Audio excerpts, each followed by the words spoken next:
a gente hoje, como adulto, está sentindo falta? O que será que faltou na nossa infância?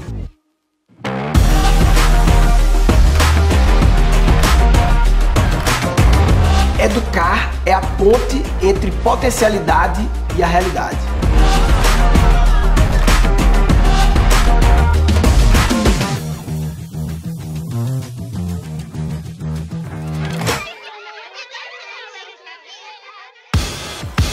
Bem antes de ser pai, eu já comecei a buscar conhecimento sobre a educação de crianças. Em 2013, eu comecei a categorizar quais são as camadas que a gente tem que ficar atento nesse processo de educar seres humanos. Aí teve as 10 turmas do meu curso online de Reaprendizagem Criativa e sempre nessas turmas teve algum momento de discussão sobre educação de crianças com os mais 10 mil alunos que a gente teve e eu fui pegando feedback para ir melhorando essa categorização de camadas. E aí, essas camadas eu carinhosamente chamei de Boletim da Vida. O Boletim da Vida é o boletim escolar padrão ampliado para contemplar outras camadas essenciais que a gente tem que ficar atento para deixar melhores filhos para o mundo. O Boletim da Vida não é a verdade cósmica absoluta da humanidade cristal líquida, mas é uma grande ferramenta que serve como um guia para pais, mães, professores, tios, avós, padrinhos, vizinhos, enfim. Final do episódio anterior, eu mostrei exemplo de 2 boletins escolares separados por uns 30 anos, mas que estavam quase igual, né? E quando eu penso e como o mundo mudou nos últimos 10 anos, a gente tem que concordar que tem alguma coisa errada nesses boletins estarem iguais. Agora, a boa notícia é que, na minha experiência de buscar escola para minha filha, pesquisando online, conversando com pessoas, fazendo visita, eu fiquei surpreso positivamente como já tem muita escola se movimentando para evoluir, mas que ainda falta muito para alcançar o universo total. Então vamos lá, Boletim da Vida. As 7 primeiras camadas que eu vou trazer no Boletim da Vida são as 7 básicas do boletim escolar padrão. Primeiro, línguas, português, línguas estrangeiras. Segundo, números, matemática, né? Terceiro, estudos sociais, geografia e história. Quarto, ciências, física, química e biologia. Quinto, arte, várias formas de arte. Sexto, educação física, que vai além do suar, claro, nossa relação com o corpo. E o sétimo, educação religiosa ou espiritual. Dessas 7, existe uma supervalorização muito grande nas 4 primeiras, porque são aquelas conectadas com o vestibular. Além das 7 camadas, tem mais 5 que algumas vezes são abordadas pelas escolas, pelos pais, mas normalmente é meio superficial, pouco valorizado, quase nunca está no boletim. Educação alimentar, nossa relação com os alimentos. Educação financeira, nossa relação com o dinheiro. Educação sexual, nossa relação com a sexualidade. Educação ecológica, nossa relação com o planeta, com o meio ambiente. E educação da cidadania, são os nossos direitos e deveres como cidadãos do nosso país, do nosso planeta. E ainda tem outras 5 camadas que eu chamo de habilidades do futuro, que foi a primeira série original da Keep Learning School. Em 2015, eu tinha acabado de voltar a Singularity e eu juntei a minha experiência de futurismo com a teoria das múltiplas inteligências, com o paper de Oxford, e aí chegamos nas 5 camadas, as habilidades do futuro. Intrapessoal, ou seja, autoconhecimento, autocontrole, gestão das emoções, é o relacionamento consigo mesmo. Interpessoal, relacionamento com outras pessoas, aí vem empatia, liderança, feedback, escuta ativa. Interartificial ou interdigital é o relacionamento com a máquina, com a inteligência artificial, com o mundo digital. Antigamente essa camada chamava de informática, quando a interação com a máquina era usar o Windows, né? Hoje em dia essa é uma camada muito grande que envolve robótica, programação, mas mais do que isso, é administrar de forma saudável o seu relacionamento com a tecnologia, com o mundo digital. Camada criativa e inovadora é a capacidade de dar soluções criativas para os problemas. É fugir do padrão, é fazer diferente, é fazer melhor. E por último, a aprendedora educadora, que é a capacidade de aprender a aprender e de aprender a educar. A gente pode nascer pronto para produzir menino, mas a gente não nasce pronto para educar menino. Por isso estamos aqui. É hard work, papai, é hard work, mamãe. Dá muito trabalho. Agora sobre vestibular.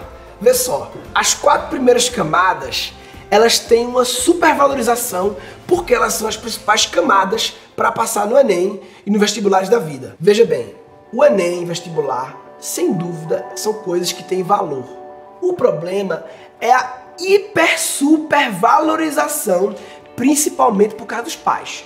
Porque vale lembrar que a relação escola-pai é uma relação cliente-fornecedor. O cliente é o pai. Então, se é isso que o pai, cliente, valoriza, é isso que o fornecedor escola entrega. A questão é, estamos só criando vestibulandos ou estamos criando os futuros adultos da humanidade? Há mais de 17 anos eu escuto, seja nas interfaces que eu estabeleço com a escola ou no consultório, a mesma preocupação.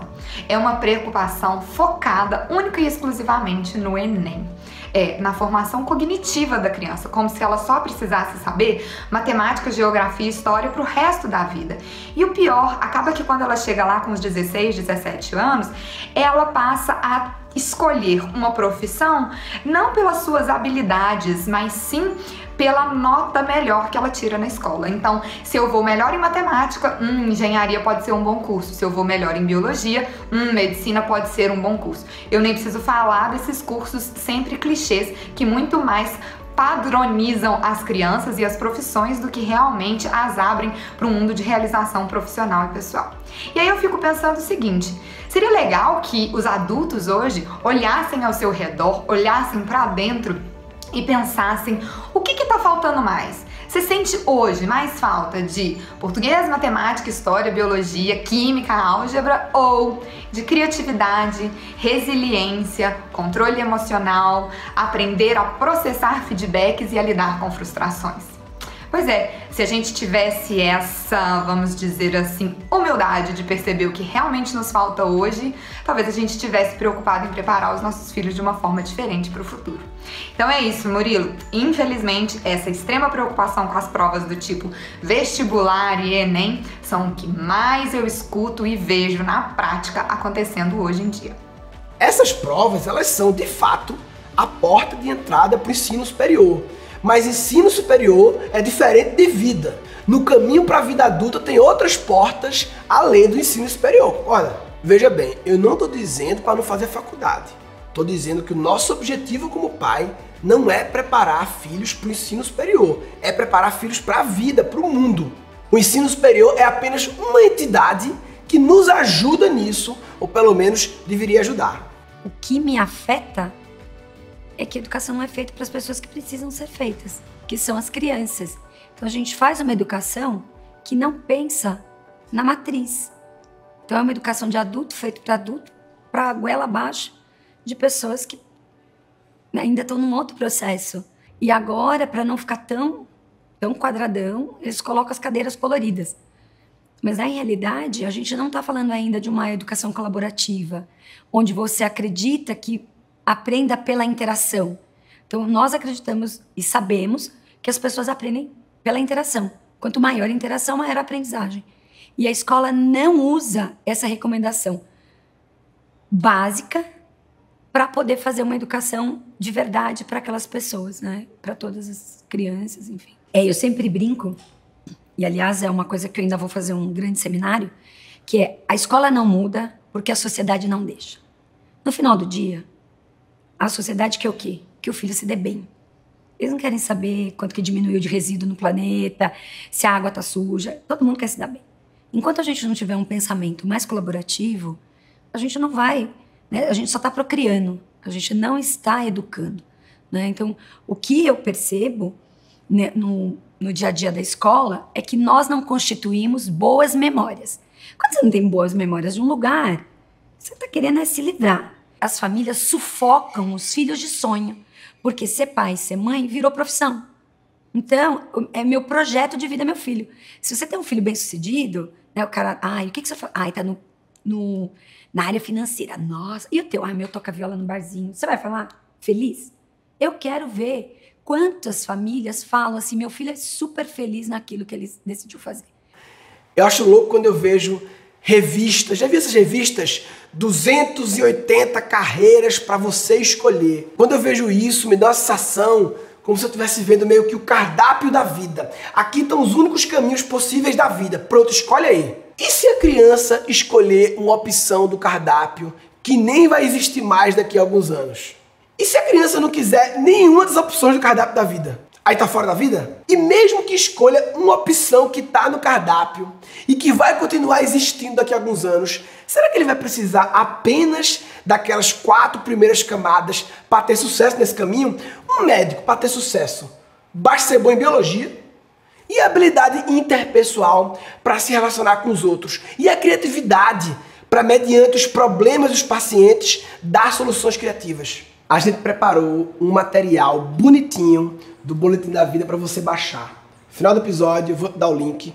Você imprime um material para cada criança que você educa, e a ideia é você olhar para cada camada e refletir de 0 a 10 o quanto você está intencionalmente desenvolvendo essa camada nos seus filhos e pensar o que você pode fazer para evoluir. Esse negócio de ficar medindo 0 a 10 meio que assusta um pouco, parece que vai transformar tudo em número, mas o lance do medir não é questão do número que você coloca. O mais importante é o fato de você estar fazendo uma avaliação, porque isso aumenta a sua percepção, te provoca a reflexão e ao longo do tempo mostra a sua evolução. Como e o que priorizar, vou te mostrar, chega aí.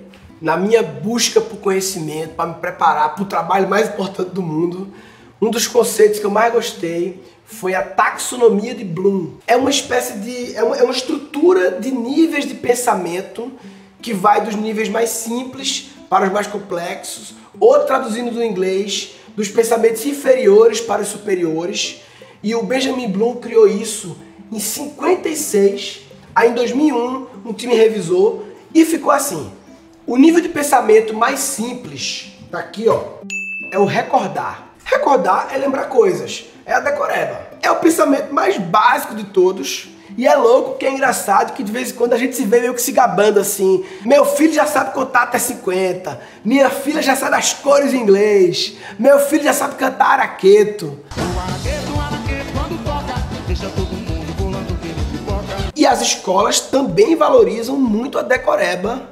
Tanto que a gente só estudava de véspera para dar menos tempo de esquecer. Eu era até CDF no colégio, mas na faculdade eu me avacalhei. Eu só estudava de véspera. Um dia antes da prova, aí depois eu comecei a mudar. Comecei a estudar dia da prova de manhã. Aí depois eu comecei a estudar dia da prova na hora do almoço. Aí depois eu comecei a estudar meia hora antes da prova. Até que eu resolvi colar. Porque se você parar pra pensar, a cola nada mais é do que um instante em que o estudo e a prova ocupam o mesmo espaço no tempo. É só isso. É claro que é importante lembrar as coisas, mas é o nível mais simples de pensamento. Depois do recordar, compreender. Nesse segundo nível, aí já tem um grande gargalo no nosso processo educacional. Porque quanta coisa a gente focou em decorar e não em compreender e por isso esqueceu. Sabe qual é o melhor teste para saber se alguém compreendeu uma coisa? Pede para explicar. Quem não consegue explicar uma coisa é porque não compreendeu direito. Recordar, compreender, terceiro nível, aplicar. Ou seja, pegar esse conhecimento que foi lembrado, compreendido e aplicar mediante uma situação. Educar seres humanos desenvolvendo esses 3 níveis de pensamento, recordar, compreender e aplicar, isso já é um grande desafio. Mas na taxonomia de Bloom, esses 3 são considerados pensamentos de ordem inferior. Inferior acho meio pesado. Eu diria que são os mais simples, os menos complexos, os mais básicos. Mas vamos lá. Pensamentos de ordem superior agora. Aí vem o analisar. Analisar as razões de uma coisa, encontrar evidência, encontrar relação entre coisas, investigar, deduzir, é ser capaz de ler uma situação, uma questão, um problema. Acima do analisar vem o avaliar. É realizar julgamento sobre uma coisa, é debater, argumentar, questionar, defender uma opinião, é pensamento crítico. Uma das coisas mais necessárias na humanidade no momento é pensamento crítico. E por último, o pensamento de ordem mais superior, o mais quente, porque eles abreviam High Order Thinking, fica HOT. O HOT é criar, ser capaz de gerar novas ideias, combinar coisas de um jeito nunca antes combinado para chegar na solução de um problema. E normalmente as pessoas ilustram a taxonomia de Bloom com uma pirâmide assim, já que a maioria foca nas coisas de baixo e a minoria foca nas de cima. Eu prefiro explicar assim, ó. A mais complexa, mais desafiadora, mais necessária aqui no topo grandão. Aqui é o criar. E sabe por que o recordar é pequeno? Porque nessa habilidade a gente tem um concorrente desleal. Essa nova espécie sabida que está por aí, que é o software, que é a máquina, que é ótimo em lembrar coisa. Because the way we teach, the thing we teach our kids are the things the past 200 years is knowledge-based. And we cannot teach our kids to compete with machine who is smarter. We have to teach something unique. That is, machine can never catch up with us. In this way, 30 years later, our kids have the chance. Depois que eu descobri essa taxonomia de Bloom, isso virou meio que um checklist mental que eu sempre passo por ele quando estou brincando com a minha filha. Porque brincar para uma criança é a grande situação de aprendizagem. Então eu fico me perguntando o quanto essa brincadeira agora está demandando recordar, ou compreender, ou aplicar, ou analisar, ou avaliar, ou criar. Muito massa, Bloom, né? A taxonomia de Bloom é dos anos 50, foi revisada em 2001, mas 2001 já faz tempo. E aí, 15 anos depois da revisão de Bloom, em 2016, o World Economic Forum fez um relatório. Quem não conhece o World Economic Forum, é uma das melhores fontes de conhecimento sobre o mundo, sobre as mudanças. Eles fazem aquela reunião anual em Davos, sabe, com os líderes mundiais e tal, e também produzem um monte de relatório, pesquisa e tal. É muito massa.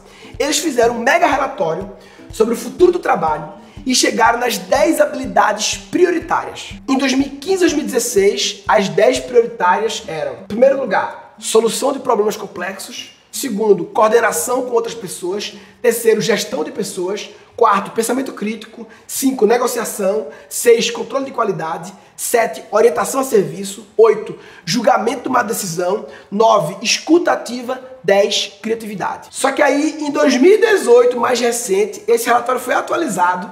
Criatividade saiu da 10ª posição para a 5ª, e numa projeção para 2022, a tendência é, em primeiro lugar, pensamento analítico e inovação; segundo, aprendizagem ativa e estratégia de aprendizagem; e terceiro, criatividade, originalidade, iniciativa.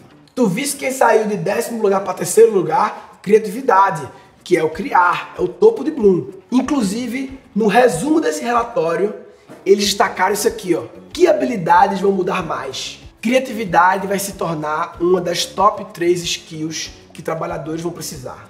Com avalanche de novos produtos, novas tecnologias, novas formas de trabalho, trabalhadores vão ter que se tornar mais criativos para poder se beneficiar dessas mudanças. Robôs podem nos ajudar a chegar mais rápido onde a gente quer chegar, mas eles não conseguem ser criativos como os humanos, pelo menos por enquanto. Aí quando tu soma isso com aquela conclusão do LinkedIn, que criatividade é a habilidade número 1, que as empresas mais precisam de profissionais hoje, bingo, papai! Adivinha o que é que temos que priorizar? Criatividade. Criatividade é uma ferramenta para resolver problemas, ponto. Todo mundo tem problemas e você pode resolver os problemas da forma padrão e ensinar seu filho desse jeito, ou você pode resolver de uma forma mais criativa. Agora vê que interessante, tu lembra quais são os 3 pensamentos superiores de Bloom, né?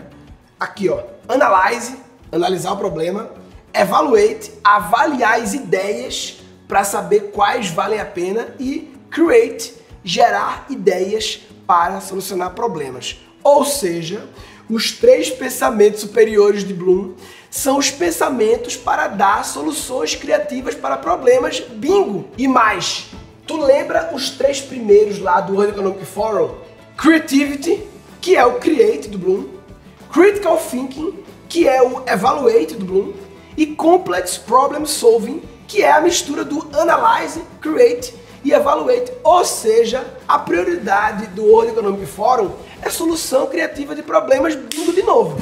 Por isso que dentre aquelas 17 camadas eu priorizo a criatividade.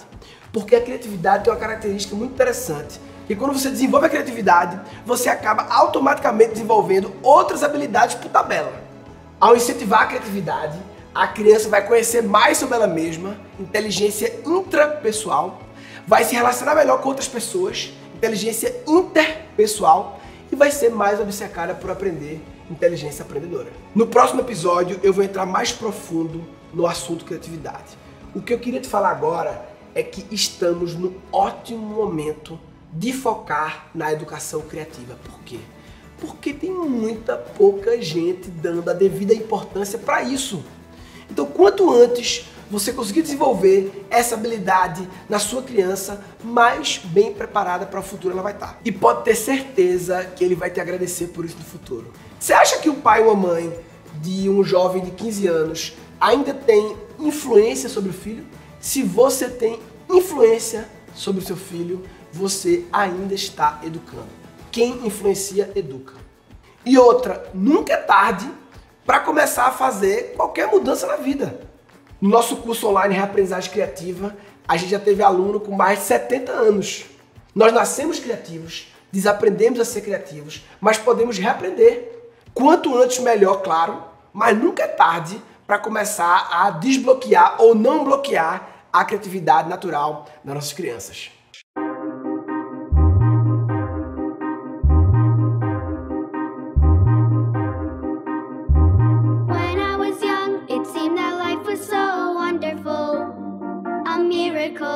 Oh, it was beautiful, magical.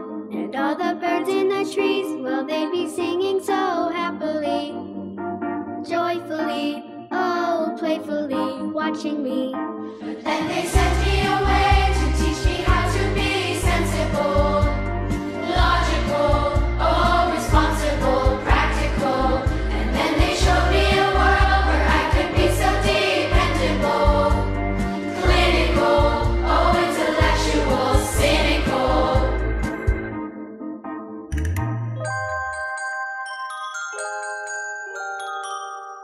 A miracle, oh, it was beautiful, magical. Esse vídeo é muito lindo, né? E essa frase final que tem Find Magic Again, eu acho massa. E no próximo episódio vou aprofundar sobre isso. Como encontrar a mágica. Recapitulando então até aqui. O mundo mudando muito louco. Grande parte das crianças que estão na escola hoje vão trabalhar em profissões que ainda não existem. Aí o LinkedIn, que é a maior plataforma de trabalho do mundo, considera que a habilidade mais importante, mais procurada pelas empresas, mais demandada é criatividade. Trouxemos o Boletim da Vida com as 17 camadas. Falamos a diferença de preparar a criança para o vestibular ou preparar para a vida. Níveis de pensamento de Bloom. Bloom é maravilhoso. Recordar, compreender, aplicar, analisar, avaliar, criar. Falamos do relatório do World Economic Forum sobre habilidades do futuro, criatividade lá na ponta. É muita informação, mas a gente te ajudou a priorizar. A prioridade é a criatividade. Por isso que no próximo episódio vou te apresentar os 4 pilares para criar crianças criativas. Vou te mostrar como é que a gente foi bloqueado nesses 4 pilares e a tendência é a gente repetir isso com nossas crianças. Aí eu vou te mostrar o que você pode fazer para deixar de bloquear e passar a nutrir a habilidade prioritária do que eu chamo de Boletim da Vida. Eu falo muito em deixar de bloquear a criatividade das crianças, mas tem que ressaltar que o objetivo não é apenas deixar de bloquear. O objetivo é nutrir a criatividade delas. Imagina uma régua que vai do bloquear, ficar neutro e nutrir. A gente tem que evoluir da esquerda para a direita, do bloquear para o neutro e depois do neutro para o nutrir. O curso Cri-Cri foi feito com muito carinho por mim e pela minha equipe, principalmente com a Bianca Solero, que é a nossa psicopedagoga, com mais de 17 anos de experiência, tem mais de 1000 horas de atendimento de criança. E o Cri-Cri foi planejado e construído para garantir a maneira mais simples, didática e objetiva de te ajudar a potencializar a criatividade das nossas crianças. Próximo episódio, então, vou te mostrar os 4 pilares fundamentais e como você pode fazer para colocá-los em prática e começar a desenvolver seus filhos. Não esquece de baixar o Boletim da Vida. Aqui embaixo do vídeo vai ter o link. Baixa o Boletim da Vida e faz essa autoavaliação em relação a cada camada. Comenta aqui embaixo o que achou desse episódio, o que você vai levar para a sua vida. Nos vemos no episódio 3.